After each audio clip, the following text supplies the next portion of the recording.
আন্তর্জাতিক অপরাধ ট্রাইব্যুনালের এখন প্রধান চ্যালেঞ্জ জুলাই আগস্টে সংঘটিত গণহত্যার সকল আলামত সংগ্রহ করা। এই কথা বলেছেন চিফ প্রসিকিউটর মোহাম্মদ তাজুল ইসলাম। তিনি বলেন, তদন্তের সময় আসামিদের গ্রেপ্তারের আবেদন করা হবে। সাবেক প্রধানমন্ত্রী শেখ হাসিনা সহ বিদেশে পলাতক আসামিদের ফিরিয়ে আনার প্রক্রিয়া শুরু করবে ট্রাইব্যুনাল। বিস্তারিত জাভেদ আক্তারের প্রতিবেদনে। বৈষম্য বিরোধী ছাত্র আন্দোলনের ব্যানারে শুরু হওয়া কোটা সংস্কারের দাবির আন্দোলন এক পর্যায়ে দেশের ছাত্র জনতার আন্দোলনে বুলেটের আঘাতে ঝরে যায় অসংখ্য প্রাণ, আহত হন কয়েক হাজার মানুষ। ৫ আগস্ট শেখ হাসিনা সরকারের পতনের পর পাল্টে যায় দেশের রাজনৈতিক প্রেক্ষাপট। নোবেলজয়ী অধ্যাপক ডক্টর মোহাম্মদ ইউনূসের নেতৃত্বে গঠিত হয় অন্তর্বর্তীকালীন সরকার। দায়িত্ব নিয়েই এই সরকার ঘোষণা দেয় ছাত্র জনতার গণহত্যার বিচার হবে আন্তর্জাতিক অপরাধ ট্রাইব্যুনালে। তবে ট্রাইব্যুনালের প্রসিকিউটররা পদত্যাগ করেন।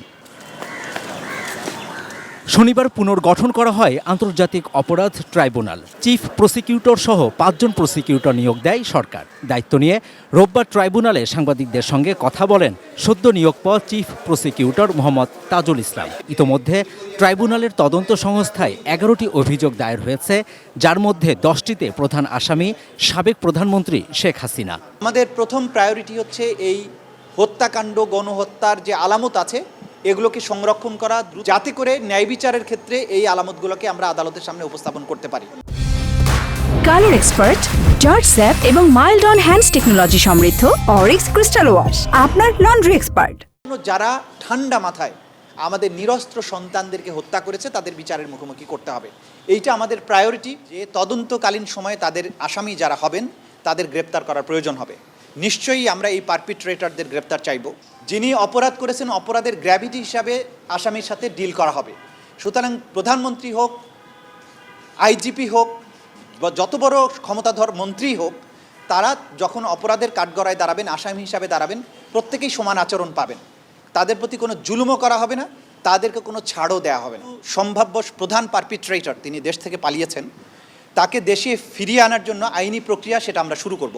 খুব শীঘ্রই ট্রাইব্যুনালের বিচারপতি নিয়োগ দেওয়ার কথা জানান চিফ প্রসিকিউটর। এখানে ন্যায়পরায়ণ, সৎ, সাহসী বিচারকদের নিয়োগ দেওয়া হবে। প্রসিকিউশন এবং তদন্ত সংস্থায় যোগ্য মানুষরা আসবেন। এটা এমন একটা বিচার হবে যে বিচারের পরে শহীদ পরিবার, ক্ষতিগ্রস্ত পরিবার, বাদীপক্ষ সহ আসামি পক্ষও মনে করবে যে হ্যাঁ, তাদের প্রতি ন্যায় বিচার করা হয়েছে। তারা যে অপরাধ করেছিলেন সেটার উপযুক্ত প্রতিদান তারা এখান থেকে পেয়েছেন। আমরা সেই অ্যাটমসফিয়ারটা ক্রিয়েট করার জন্য। তাজুল ইসলাম বলেন, ২৯ জন জ্যেষ্ঠ সাংবাদিককে আসামি করার বিষয়ে তদন্ত শেষে আইনি পদক্ষেপ নেওয়া হবে। প্রসিকিউশনের কাছে বা তদন্ত সংস্থার কাছে জমা হয়েছে, আমরা এগুলো পর্যালোচনা করে দেখব, দেখে আমরা আইন অনুযায়ী যথাযথ ব্যবস্থা গ্রহণ করব। বর্তমানে ট্রাইব্যুনালের প্রসিকিউটর হিসেবে নিয়োগ পাওয়াদের কয়েকজন মানবতা বিরোধী অপরাধের মামলায় আসামি পক্ষের আইনজীবী ছিলেন। এ নিয়ে আপত্তির কিছু দেখছেন না প্রসিকিউটররা। যে ব্যক্তি ওই মামলাগুলোতে ডিফেন্সে ছিলেন উনি আর প্রসিকিউশন হতে পারবেন না। এখানে প্রসিকিউশন টিমে অন্য যারা সদস্য আছেন তারা ওই মামলায় ডিফেন্স হিসাবে এবং পার্টিকুলারলি প্রসিকিউশন হিসাবে লড়াই করবে। Javed Akhtar, ATN news, Dhaka.